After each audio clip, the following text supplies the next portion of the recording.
Donald Trump रसिया और Ukraine का युद्ध नहीं रोकवा पाए, इसलिए अब अपना गुस्सा इंडिया पे निकाल रहे हैं। सभी देशों की पब्लिक तो इन्हें पागल बोल ही रही है, लेकिन अमेरिका की एक कैरोल क्रिस्टिन फेयर, जो कि अमेरिका में पॉलिटिकल साइंटिस्ट है, ये डोनाल्ड ट्रंप को च से भूतिया बोल दिया एक लाइव इंटरव्यू में। जी हाँ, ये बिल्कुल सच है। एक अमेरिकी महिला ने ट्रंप को हिंदी में गाली दिया है और बोला है, these are 6 months and we have got 4 years of this भूतिया। यानी कि अभी तो सिर्फ 6 महीने हुए हैं डोनाल्ड ट्रंप को आए हुए सत्ता में, और इस आदमी के 4 साल बाकी हैं। 6 months and we've got 4 years of this chutia.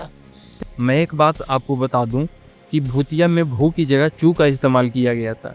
आप सोचो कि कितना त्रस्त होगी ये महिला कि इंग्लिश इंटरव्यू में हिंदी में गाली दिया गया। वैसे गाली खाने वाला काम भी कर रहे हैं डोनाल्ड ट्रंप, क्योंकि दुनिया की सबसे बड़ी अर्थव्यवस्था अमेरिका और दुनिया की 5वीं सबसे बड़ी अर्थव्यवस्था भारत के बीच इस वक्त एक नया ट्रेड वॉर छिड़ चुका है।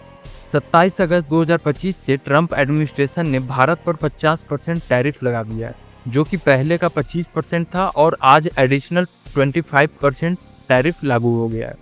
यह फैसला ऐसे टाइम पर आया है जब भारत लगातार रसिया से कच्चे तेल का इंपोर्ट कर रहा है। ट्रंप के मुताबिक ये कदम अमेरिका की सुरक्षा और फॉरेन पॉलिसी के लिए जरूरी है, लेकिन भारत का कहना है कि ये दरअसल अन्याय है। तो सबसे बड़ा सवाल है कि कौन कौन से गुड्स पर कितना कितना टैरिफ लगेगा। तो चलिए हम लोग जानते हैं। तो सबसे पहला गुड्स है श्रिम्प्स, जो कि 50% टोटल टैरिफ है। पेट्रोलियम प्रोडक्ट्स पे टैरिफ 0% है। ऑर्गेनिक केमिकल पे 50% टैरिफ है, और 50% तो ये न्यू वाला है, 4% इसके पिछले वाला भी पीछे में भी लगाया हुआ था। तो टोटल ऑर्गेनिक केमिकल पे 54% का टैरिफ लगेगा। फिर है फार्मास्यूटिकल्स, जो कि 0% है। कारपेट्स 50% है और 2% पहले का है, तो 52%। फिर डायमंड्स एंड गोल्ड 50% और 2% पहले का है, तो टोटल टैरिफ अमेरिका में जाके 52% हो जाएगा। Steel, aluminium and copper 50% tariff है, और पहले का 1.7% है, तो टोटल 51.7% टैरिफ स्टील, एल्यूमिनियम और कॉपर पे लगेगा। मशीनरी 50% टैरिफ है, पहले का भी 1.3% है। स्मार्टफोन्स पे 0% टैरिफ है।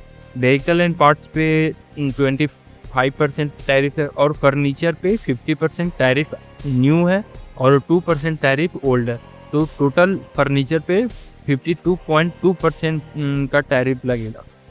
तो अमेरिका बहुत चालाक, जो प्रोडक्ट्स उसके लिए ज़रूरी है जैसे पेट्रोलियम, फार्मास्यूटिकल्स, स्मार्टफोन्स, उस पर टैरिफ नहीं लगाए गए हैं, क्योंकि ट्रंप का मानना है कि फार्मास्यूटिकल्स, स्मार्टफोन्स और पेट्रोलियम्स की ज़्यादातर चीज़ें भारत से एक्सपोर्ट हो रही है अमेरिका में, और अमेरिका इस प्रोडक्ट्स को या गुड्स एंड सर्विसेज को इंपोर्ट कर रहा है। इसलिए अगर हम लोग इस पे टैरिफ लगा देंगे स्मार्टफोन्स और फार्मास्यूटिकल्स और पेट्रोलियम्स पे, तो हमको ही, मेरे देशवासियों को ही ज़्यादातर में या ज़्यादा बाइंग का प्रेशर आ जाएगा। तो इससे फिर अशांति फैलने लगेगी अमेरिका। तो अब चलते हैं कि नरेंद्र मोदी ने क्या कहा है। नरेंद्र मोदी ने अपने भाषण में कहा था कि चाहे कितना भी प्रेशर क्यों नहीं आ जाए, भारत नेगोशिएट नहीं करेगा। हम लोग छोटे किसानों और स्मॉल बिजनेसेस पर टैरिफ का इम्पैक्ट नहीं आने देंगे। तो ये थोड़ा सा कॉमन वाली चीज़ आप सबको पता ही होगा कि टैरिफ का इम्पैक्ट तो थोड़ा मोड़ा हर एंटरप्रेन्योर्स को आएगा, या हर बिजनेसेस, या वो चाहे बिग बुल हो या स्मॉल बिजनेसेस हो, उससे कोई फ़र्क नहीं पड़ता है। लेकिन सबसे ज़्यादा फ़र्क पड़ेगा टेक्सटाइल इंडस्ट्री पे, तो और इसमें लाखों नौकरी भी जाएंगी हो सकती है।